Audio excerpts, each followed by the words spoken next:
When are you coming to bed? I looked up from my monitor and met Michaela's tired eyes. She tilted her head to the side with a raised eyebrow. My gaze traveled over Michaela, taking in every inch of her, from the black scarf covering her shoulder-length hair to the pink silk robe adorning her frame, which was my favorite. I bought it while in Italy this past summer. After wrapping my latest movie, we spent the week there reconnecting. That trip seemed so long ago, and we hadn't taken one since then. With my film in post-production, editing and promotion had stolen every free minute I had. When I got home this evening, she wasn't here, so I ordered takeout and kept myself busy with edits. "Sergio," she called out, snapping me out of my thoughts.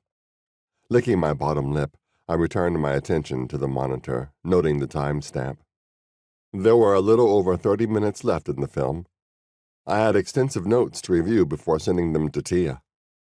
The final version of my film was due in a month.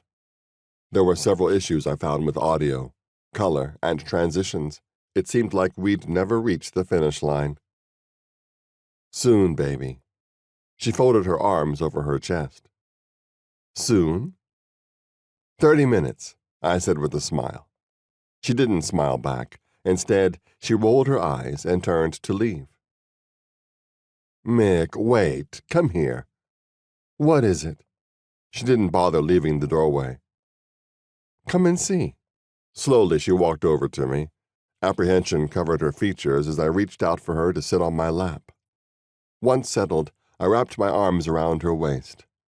I ran my nose along her neck and shoulder and inhaled. She smelled like a mixture of shea butter and coconut. Her scent had always brought me comfort.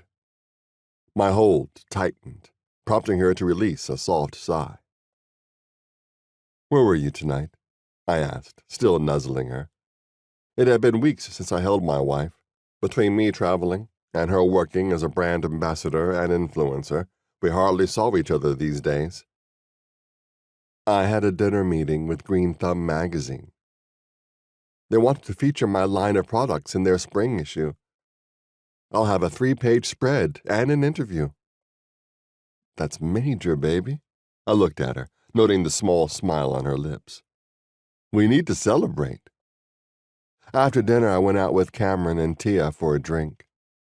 My chest tightened when her eyes narrowed at me.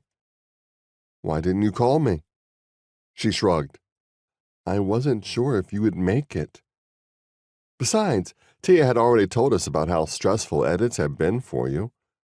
So I figured you'd be here, doing this."